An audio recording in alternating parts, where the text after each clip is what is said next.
E aí galera, tudo bom com vocês? Meu nome é Bruno Felipe, sejam bem-vindos a mais um vídeo aqui no canal Resenhas Cristãs.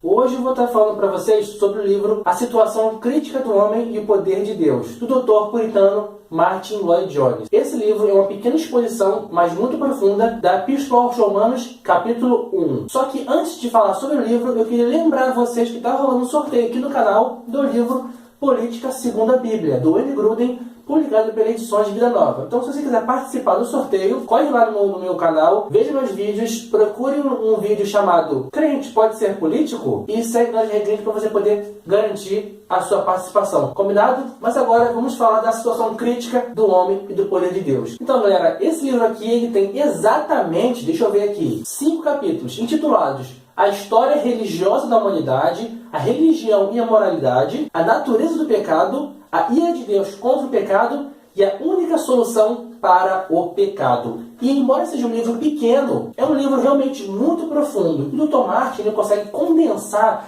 uma gama grande, sabe, de conteúdos num pequeno espaço de texto. E já no começo do livro, galera, no capítulo 1, o Dr. Martyn vai passar pra gente que todo ser humano ele é culpado diante de Deus. Não há ninguém que fique desculpável diante de Deus. E como forma de provar isso, ele vai mostrar pra gente o quanto que o homem ele é corrupto, o quanto que o homem ele é sujo diante de Deus. E uma das maneiras que ele vai mostrar isso é denunciar pra gente toda a corrupção e mazelas que hoje o homem causa na humanidade. Ele vai trazer para a gente também uma ilustração muito bacana, que é o seguinte. Ele vai mostrar como que o ser humano ele depende de Deus. Como que Deus colocou dentro do homem, dentro da consciência do homem, da cabeça, do coração, uma necessidade, um apelo, uma fome, uma saudade, uma vontade da presença de Deus. E como o homem não consegue saciar essa presença, essa carência que ele tem de Deus, que foi prioritariamente implantada pelo próprio Deus, ele vai tentar se satisfazer de outras maneiras, geralmente de maneira corruptiva, por exemplo,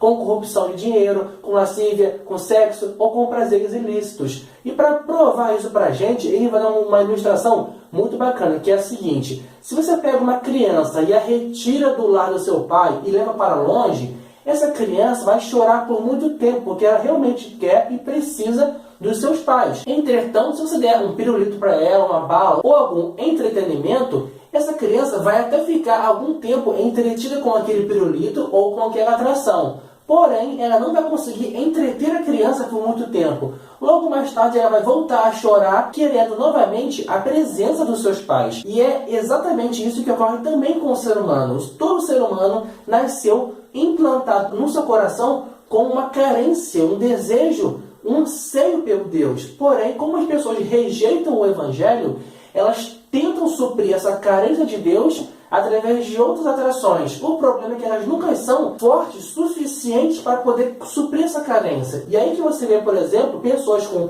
milhões de reais que tramam para conseguir ganhar mais bilhões. Por que ela faz isso? Porque ela tem uma carência de Deus e ela não consegue suprir essa carência. Então ela tenta suprir essa necessidade através do pecado. Só que nenhum pecado supre totalmente a alma do ser humano. Ele até supre por um tempo. Só que quando o efeito do pecado acaba, ele tenta buscar uma nova maneira de suprir. E aí que entra a corrupção completamente degenerativa do ser humano. E é isso que ele fala no capítulo 1. Como que o ser humano ele é culpado, como que ele depende de Deus, precisa de Deus, como que ele nasceu no seu interior com uma necessidade e câncer de Deus e por não conseguir suprir essa carência, ele a supre com o pecado. No capítulo 2, o Dr. Martyn vai trazer para a gente mais uma ilustração de como que o ser humano ele não consegue ser moralmente bom sem passar pelo milagre da regeneração. E ele vai usar o seguinte exemplo.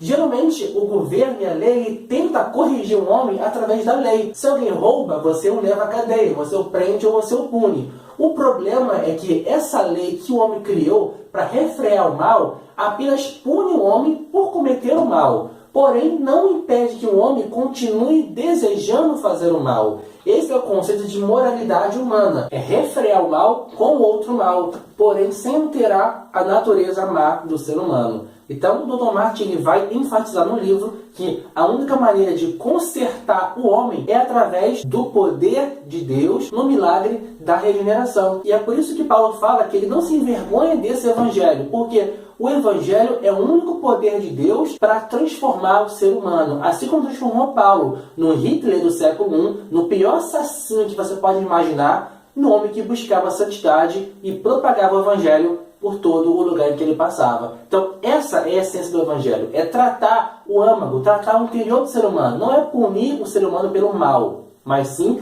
transformar o homem mau no homem bom. E é esse o poder que o Evangelho faz. Algo que nenhuma lei consegue fazer. Ao passo que a lei apenas pune o homem pelo mal, e o poder do Evangelho transforma o homem mau no homem bom. E é por isso que vai enfatizar ao longo de todo o livro que é extremamente importante que o cristianismo ele não pode ser apagado da sociedade, porque ele é o poder de transformação de homens péssimos em homens tementes a Deus, que podem fazer a diferença na sociedade. E ele vai finalizar, galera, no último capítulo, capítulo 5, falando a única solução, mostrando, resumindo todo o livro, falando que a única solução para o homem é a regeneração. É o contato, um conhecimento, um profundo encontro com Deus para que o homem seja transformado de dentro para fora e não de fora para dentro. Seria como se fosse o seguinte, ó. Vamos supor, por exemplo, que você tem um poço artesiano na sua casa. E esse poço artesiano, ele suga água com barro para a sua caixa d'água. E com o tempo, aquela caixa d'água começa a ficar um pouco